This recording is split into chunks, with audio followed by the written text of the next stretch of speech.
The Xbox deal, it's not going to close this week. If you're looking for a sane place to leave your brain for a few days, I highly recommend you just sort of check out what's going on with the Xbox Activision deal, because it's ping-ponging around. There's no definitive date that this stuff's just going to end. And today, Microsoft and the CMA were, I don't want to say battling it out in court, but they were certainly in the courts having a conversation in front of a judge. And, well, things are not going to close this week. So the UK and the CMA and Microsoft were both in front of a judge. And I don't want to say arguing. This time around, it felt like they were much more like two partners who knew that they had a common end goal, and that end goal being getting this acquisition approved. And it sounded like, while not definitively stated, that Microsoft had made a proposal for a remedy that the CMA was likely going to accept, and that both were talking to the judge saying, like, look, we're both headed in the right direction. What can we do to get this thing closed tomorrow? And the judge basically kind of came out and said, well, there's not a strong likelihood that you're going to get this done tomorrow. However, in the next 4 to 6 weeks, it looked like this thing will actually finally wrap up, with the CMA saying, like, look, we just need to review this to get it formally approved and through the process. And Microsoft saying, look, we think that's actually what's going to happen, and we're willing to work with you. And both sides seem to have pretty level heads. And then the bombshell of just like, this is just not going to close. So what's coming out and what's going on right now? According to Bloomberg, who Dina Bass over there is somebody I've known for a very long time, has been highly accurate with a lot of this information. And it says that Microsoft Activision deal is poised to close at a later than planned date. Remember, Microsoft was trying to get this closed by tomorrow. Now, the CMA is going to be back talking tomorrow and submitting some documentation, but it is not expected that that's going to be enough for the judge to give this the official rubber stamp, because at the end of the day, the CMA made a bed in the springtime, and now they're having to lie in it, and so they can't just rubber stamp this thing through, and so it is truly going to delay the title. I'm used to talking about Xbox games here. The acquisition, it is truly going to delay. But this is honestly, this is like the middle ground outcome, because the way that these two sides were talking, it sounded very optimistic that things are actually going to close. I fully expect, as I've felt for a while, and honestly, I think even from the early days I was saying I expected this to close. It wasn't going to be an easy process, which it has not been, but I still fully expect this to close. And actually, Wall Street believes it's going to close too, which we'll talk about here in a second. But this really means that rather than Microsoft paying Activision $3 billion tomorrow for not getting the deal done in time, both of these companies will say, look, we're going to extend it. This is a logical conclusion. If you are an Activision shareholder, you are absolutely wanting this to close, because you're going to get $95 a share, whereas the stock had been trading way below that leading up to this. So it's likely just going to get extended. The question becomes, when is it going to get extended to? That is sort of the big unknown.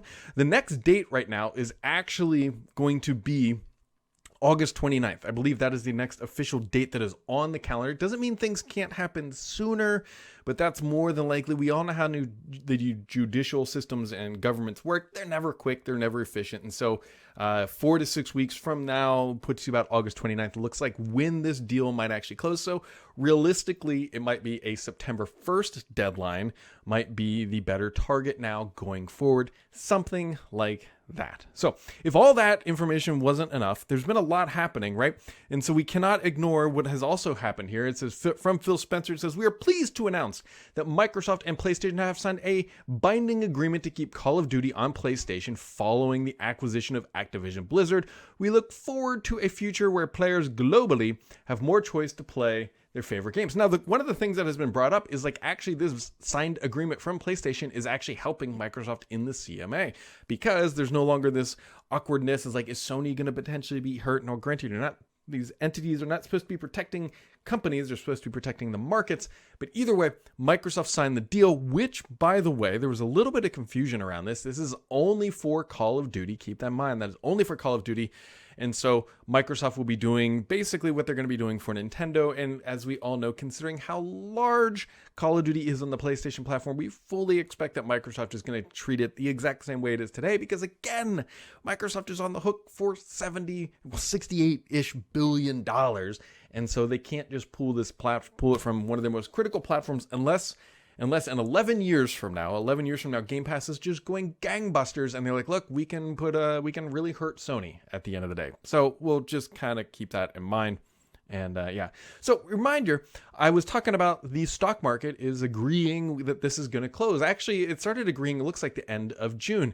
So Warren Buffett, a name you might recommend, has placed a huge bet that this will actually close to the tune of 14 million shares. Now, Warren Buffett bought 14 million shares of Activision at a price lower than $95. I don't believe this document actually explains what it was, but based on the date of, it looked like a June 30th roughly transaction, it will look like their average price was somewhere in the low 80s. So knowing Microsoft's going to be paying about $95, not about, but paying $95 with 14 million shares, when this closes, Warren Buffett looks to make a cool $154 million in capital gains, in short-term capital gains. So Microsoft has the backing of Wall Street. Wall Street is like, look, we know this is going to close. It's just a matter of time. So anything, like, you could do this yourself. So if you have some dollars, this is not financial advice.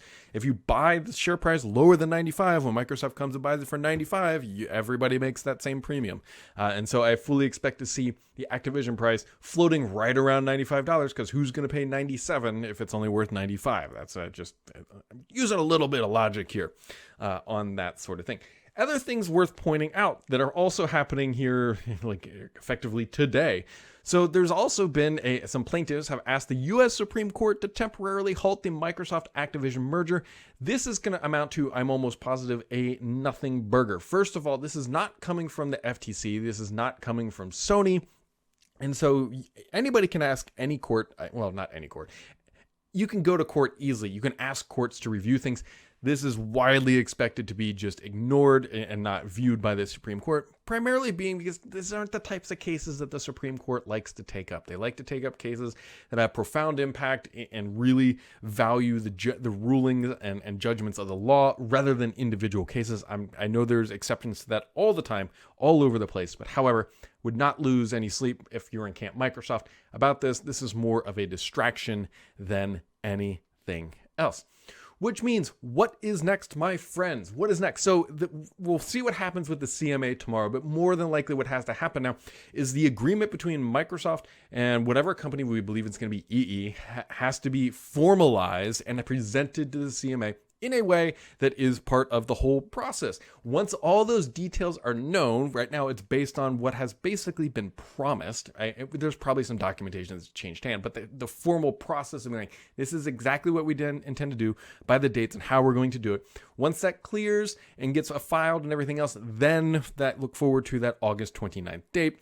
Microsoft will then begin the work process of offloading those assets through the process, and then Microsoft will eventually be able to hand over the money to Activision and finalize that deal, which is, the timing will be interesting because if you think about it, they were trying to get it closed in July, which gave them a lot of lead up time leading into the holiday shopping season. Assuming, which is always a bad thing to do, assumptions make a out of you and me. If you're not familiar with that, go ahead and Google it or ask GPT or whatever. If they don't get things closed until September, that makes it the timeline to get things into, say, Game Pass, get Call of Duty officially into Game Pass becomes a lot harder because you're now you have much less time. People who are going to sit here and say, Brad, they could just start working on it now. That is not allowed to happen because let's just assume that the FTC did block the transaction. That is not what happened, but let's assume that they did, then the whole deal falls apart. And if Microsoft had any sort of authoritative control over Activision at that point, they could have wrecked the company by saying, look, you got to do all these things. And then the deal falls apart.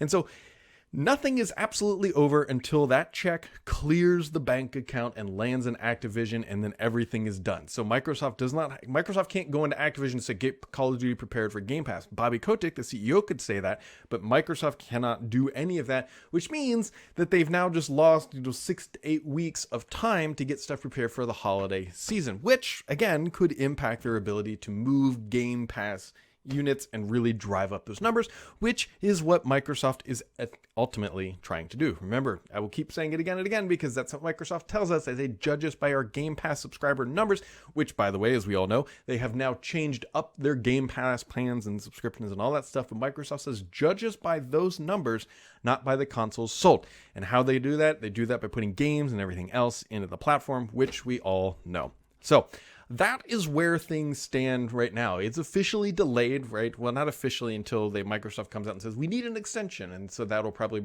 make news headlines tomorrow that it officially comes out. And so as always, my friends, if you want to stay updated on everything that is happening related to this acquisition and Xbox and beyond, make sure to keep it subscribed here because only BS on this channel is me.